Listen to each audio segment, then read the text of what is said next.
So I was at a conference not long ago, and there was a business leader in London, and he said he was sharing hard data that shows the average remote worker is productive 3.5 hours a day. And he said, we heard from our employees, and he said we had 900 employees. He said people said, we're able to do the job from home. And he said what we saw was traffic patterns in London.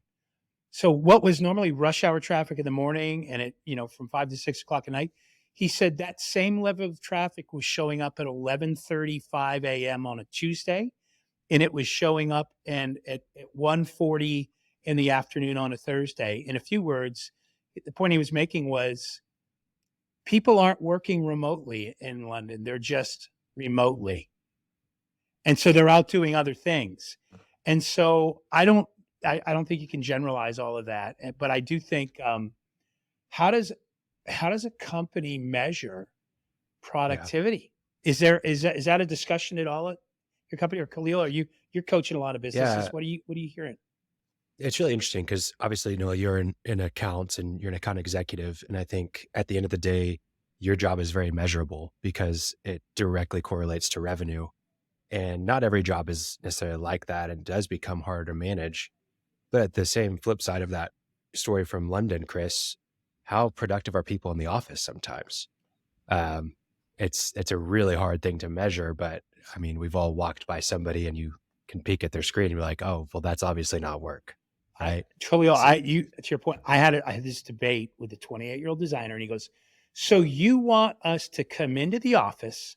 I'm I'm working from home, trying to do the work that is, you know, 15 designs in a week." And he said, "And you want me to come in where I'm driven to distraction by everybody that has a question?"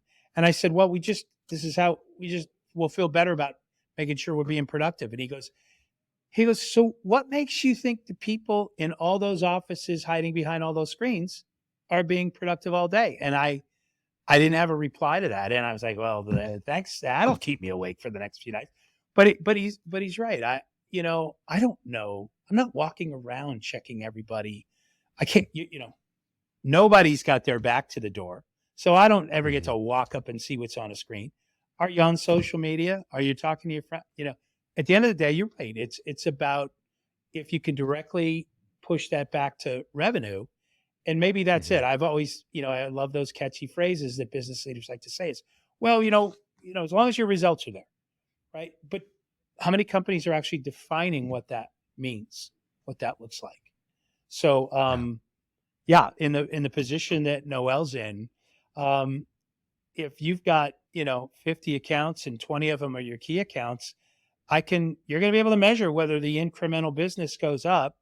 And oh, by the way, you may be quarterbacking that relationship, but is it really you, or is it all the guys in the field that are fulfilling the work for those partners? And so yeah, I think so. Really, what would you say your core responsibilities are? You're sort of riding herd over however many events that are moving in on any given week in April. And I say April because Noelle and I know how busy that week, that month is, right? And sometimes you're problem solver, troubleshooter, crisis manager. Sometimes you're the advanced person, right? Sometimes you're the site inspector. So how do you? What do you? At the end of the day, what are you judged on? So this is an interesting question. I actually recently kind of changed, not positions. My title stayed the same, but I wanted to get into a different field in our company. So I'd always focused on the I&D side of things, the account management on that. And I noticed last year, and I think this is again just part of some self-awareness, I recognized I wasn't super happy with what I was doing. And I went and talked to my bosses, and I said, hey, is there an opportunity for me to do something else? I really am interested in the general contracting side of things.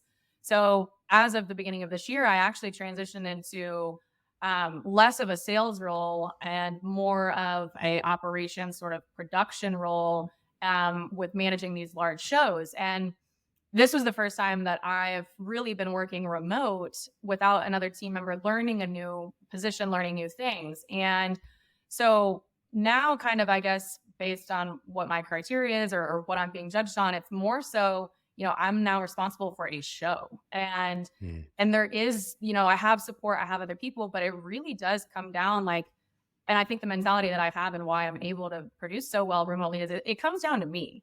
If the work doesn't get done, the work doesn't get done. And it's not that it's not going to be easy to show right away, but you can't hide that, and I just, for me, I take my work very seriously. And so, I produce these shows, and do they go smooth? Do I have the production schedules? Do I have all the vendors? Do I have the labor calls? Like, there's just marginal things that you just can't ignore. Yeah. And I think, again, I got really lucky with my company. I was by myself, and I took it very seriously, and they saw that. And so, I feel very lucky when they say, you're remote, but we know you're working. And hearing those words as a remote employee also is really important.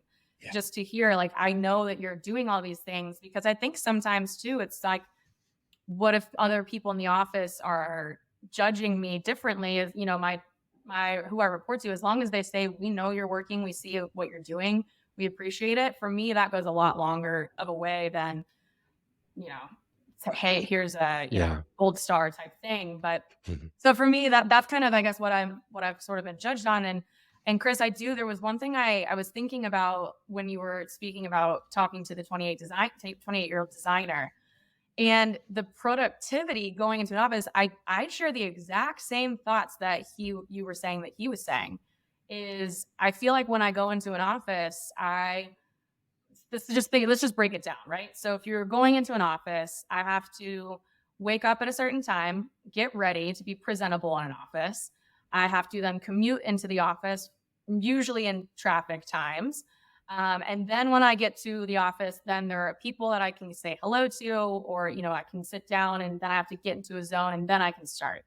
So let's just say that averages out to, I don't know, an hour and a half being light, right? That's an hour and a half in the morning. And then let's give it 45 minutes to an hour on the end of the day that you have to commute home, decompress, all of that.